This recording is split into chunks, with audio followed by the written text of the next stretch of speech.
नमस्कार दोस्तों, स्वागत है आपका हिंदी नॉलेज शो में। तो दोस्तों, आपने वो कहावत तो सुनी होगी कि जो अपनी गलती से सीख लेता है वो समझदार होता है, लेकिन जो व्यक्ति दूसरे की गलती से सीख लेकर आगे बढ़ता है वो ना सिर्फ समझदार होता है बल्कि अक्लमंद भी वही है। कल आपको याद होगा, पिछले साल हुआ अजरबैजान अर्मेनिया का युद्ध।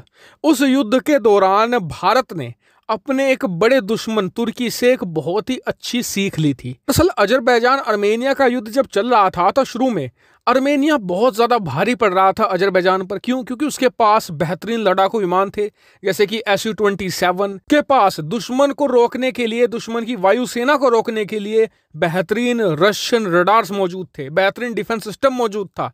लेकिन अजरबैजान ने एक रात के अंदर न सिर्फ पूरा युद्ध पलट दिया बल्कि युद्ध जीत भी लिया और अर्मेनिया के बहुत सारे इलाकों पर कब्जा कर लिया, और यह कब्जा आज तक जारी है। लेकिन आप पूछेंगे कि एक रात के अंदर पूरा युद्ध पलट दिया, वो भी एक शक्तिशाली दुश्मन अर्मेनिया के सामने।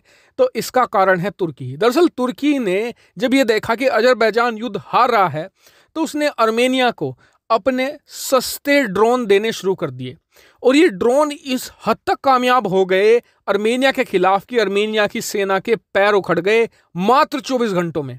भारत ने तभी सीख लिया था कि ड्रोन ही फ्यूचर वारफेयर है। जिसके पास ड्रोन की ताकत भविष्य में होगी, युद्ध वही जीतेगा। और उसके बाद भारत ने क्या किया था? उससे पहले तो अमेरिका से प्रीडेटर ड्रोन खरीदने शुरू कर दिए थे। कुछ हमने लीज पर भी लेकर अपनी नौसेना में शामिल करवा दिए थे। लेकिन भारत को पता था कि दूसरे देशों से ड्रोन खरीदना ये टेम्परेरी सोल्यूशन है, 5-10 साल ये चलेगा, लेकिन अंत में भारत को खुद के ड्रोन ही बनाने पड़ेंगे। कि ड्रोन से ना सिर्फ किसी भी देश की शक्ति बढ़ती है बल्कि भविष्य में अगर आप हथियार मार्केट को देखेंगे तो बताया जाता है कि हथियारों में आने वाले समय में ड्रोन की मांग सबसे ज्यादा होगी। जिसके पास बेहतरीन ड्रोन होंगे वो मोटी कमाई करेगा। और आप सभी लोग जानते हैं कि जो हथियार मार्केट होता है ना, ये कैश का मार्केट है, प्योर कैश का मार्केट है। जबरदस्त कमाई इसमें होती है और जबरदस्त मुनाफा भी होता है। तो भारत भी इस मुनाफे की तरफ आकर्षित हुआ। भारत ने रुस्तम 2 ड्रोन प्रोग्राम को बहुत ज्यादा तेजी देनी शुरू कर दी। और अब से 15 दिन पहले मैंने आपको बताया भी था कि भारत रुस्तम 2 ड्रोन का एक बहुत बड़ा टेस्ट करने जा रहा है। आने वाले 1-1.5 महीने के अंदर वो टेस्ट हो जाएगा, जिसमें भारत रुस्तम 2 को 30,000 फीट की ऊंचाई तक टेस्ट करेगा। लेकिन इस समय भारत एक एक पल कीमती मानकर चल रहा है। भारत ये इंश्योर करना चाहता है कि टेस्टिंग होने के तुरंत बाद इसकी मास प्रोडक्शन यानी कि भारी संख्या में बनाना इसका शुरू कर दिया जाए, ताकि भारतीय सेना में भी इसे भारी संख्या में शामिल किया जाए। और अगर कोई देश इसके खरीद करना चाहता है तो हम उसे भारी मात्रा में सप्लाई भी कर सकें। और इसीलिए भारत अब स्थापित करने जा रहा है डेवलप कम प्रोडक्शन एजेंसी।